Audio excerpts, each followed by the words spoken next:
പ്രിയ സഹോദരി സഹോദരന്മാരെ, സഹപ്രവർത്തകരെ, അസ്സലാമു അലൈക്കും. നമ്മുടെ എല്ലാം വീടുകളിലെ കുട്ടികളെ നിങ്ങൾ കണ്ടിട്ടില്ലേ?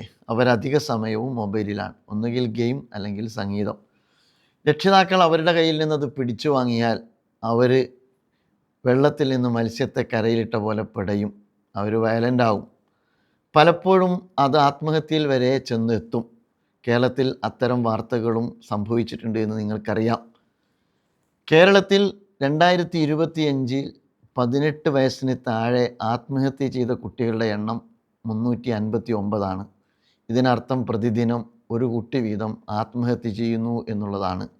50% ആത്മഹത്യയിലെ വർധന നിരക്ക് എന്ന് നാം മനസ്സിലാക്കണം. ജീവിതത്തെക്കുറിച്ചുള്ള സുഖാസ്വാദന കേന്ദ്രീകൃതമായ കാഴ്ചപ്പാട്, അതിനുവേണ്ടിയുള്ള അധ്വാനം, അത് നടക്കാതെ വരുമ്പോഴുള്ള നിരാശ, അതാണ് പലരെയും ആത്മഹത്യയിലേക്ക് തള്ളിവിടുന്നത്. കുട്ടികൾ മാത്രമല്ല, പഠിക്കുന്ന വിദ്യാർത്ഥികൾ അവരുടെ കരിയർ നേടില്ല എന്ന് തിരിച്ചറിയുമ്പോൾ, അത് കുടുംബത്തെ ബോധ്യപ്പെടുത്താൻ കഴിയില്ല എന്ന് ബോധ്യപ്പെടുമ്പോൾ അവർ കാണുന്ന ഒളിച്ചോട്ടത്തിൻ്റെ വഴിയും ആത്മഹത്യയാണ്.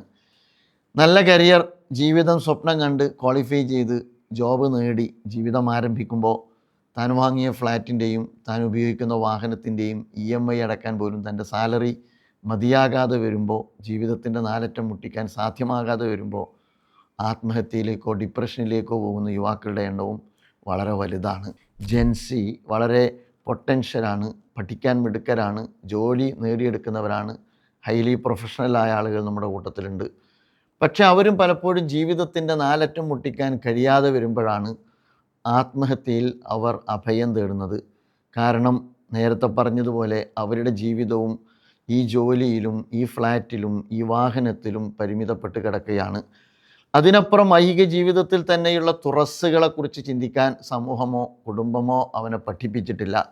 നിങ്ങൾ ആലോചിച്ച് നോക്കൂ, മനുഷ്യ ജീവിതത്തെ സംബന്ധിച്ചിടത്തോളം ജീവിതം അതിൻ്റെ ഒരു ഭൗതിക അംശം പോലെ തന്നെ പ്രധാനമാണ് ആത്മീയ അംശവും. ഭൗതിക ജീവിതം പോലെ തന്നെ പ്രധാനമാണ് ആത്മീയ ജീവിതവും. വിശ്വാസത്തിൽ അധിഷ്ഠിതമായ ആത്മീയ ജീവിതം മനുഷ്യന് ആത്മബലം നൽകുന്നതാണ്. നശ്വരമായ ഐഹിക ജീവിതത്തിനപ്പുറം അനശ്വരമായ ഒരു പരലോക ജീവിതമുണ്ട്. ഈ ജീവിതത്തോടുകൂടി തീരുന്നതല്ല എല്ലാം എന്ന വിശ്വാസത്തിൽ അധിഷ്ഠിതമായ കാഴ്ചപ്പാട് മനുഷ്യന് നൽകുന്ന ബലം ചെറുതല്ല, വളരെ വലുതാണ്. ഒരു പരാജയം ജീവിതത്തിൻ്റെ അവസാനമല്ല. പരാജയം, ജീവിതം എന്ന് പറയുന്നത് ജയപരാജയങ്ങളുടേതാണ്.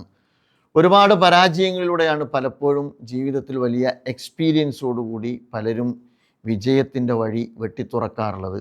മാത്രമല്ല, ഇത് സമയാസമയം മനുഷ്യരോടൊപ്പം നിന്ന് പറയാനോ ഓർമ്മപ്പെടുത്താനോ കുടുംബങ്ങൾക്കോ കൂട്ടുകാർക്കോ കഴിയാത്ത വിധത്തിൽ ഓരോരുത്തരും അവരവരുടെ ലോകത്ത് പരിമിതപ്പെടുന്നു എന്നതും ഈ കാലഘട്ടത്തിൻ്റെ പ്രത്യേകതയാണ്.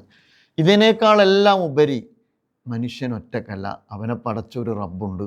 അവന് കാണാനുള്ള കണ്ണും കേൾക്കാനുള്ള കാതും സംസാരിക്കാനുള്ള നാവും ജീവിക്കാൻ ഏറ്റവും സൗന്ദര്യവും സൗകര്യമുള്ള ഈ പ്രപഞ്ച ആവാസ വ്യവസ്ഥയും ഒരുക്കിയ ഒരു പടച്ച റബ്ബുണ്ട്.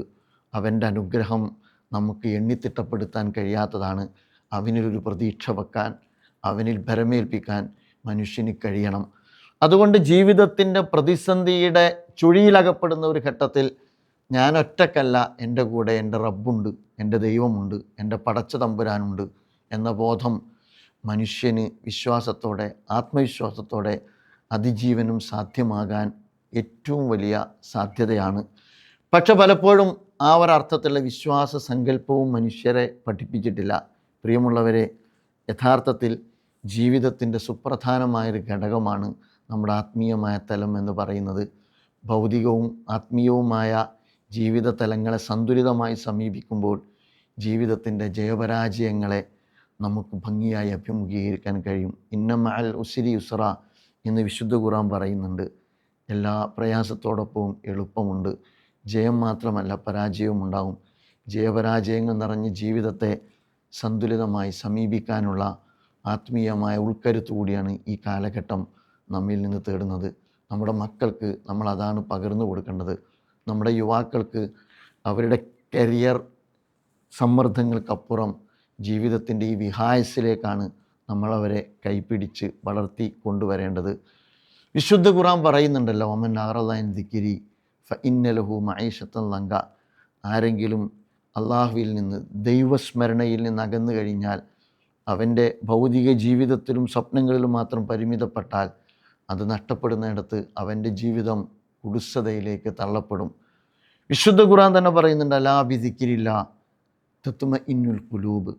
നിങ്ങൾ ദൈവസ്മരണ നിലനിർത്തുക, നിങ്ങളുടെ മനസ്സിന് സമാധാനം ലഭിക്കും. എല്ലാം നഷ്ടപ്പെടുമ്പോഴും പലപ്പോഴും പരാജയങ്ങൾ ഏറ്റുവാങ്ങേണ്ടി വരുമ്പോഴും എൻ്റെ കൂടെ എൻ്റെ റബ്ബുണ്ട് എന്നത്, അതുപോലെ തന്നെ എനിക്ക് എൻ്റെ ലക്ഷ്യം നേടിയെടുക്കാൻ ഇനിയും ആയുസ്സുണ്ട്, ആരോഗ്യമുണ്ട് എന്നത് നമ്മുടെ ജീവിതത്തിൻ്റെ കൂട്ടായി മാറിയാൽ ജീവിതത്തിൻ്റെ ഏത് പ്രതിസന്ധികളെയും നമുക്ക് മറികടക്കാൻ കഴിയും. അപകടകരമായ രീതിയിൽ വളർന്നു വരുന്ന ആത്മഹത്യാ പ്രവണതകളെ ചെറുക്കുന്നിടത്ത് ഈ അർത്ഥത്തിൽ സന്തുലിതമായ ജീവിത സമീപനം സ്വീകരിക്കാൻ സമൂഹം സന്നദ്ധമായേ മതിയാകൂ. മക്കളെ അങ്ങനെ വളർത്താൻ രക്ഷിതാക്കൾ, കൂട്ടുകാരെ ചേർത്ത് നിർത്താൻ സഹപാഠികളും അതുപോലെ തന്നെ കൂട്ടുകാരും സന്നദ്ധമായേ മതിയാകൂ. നാഥൻ അനുഗ്രഹിക്കട്ടെ. അസ്സലാമു അലൈക്കും.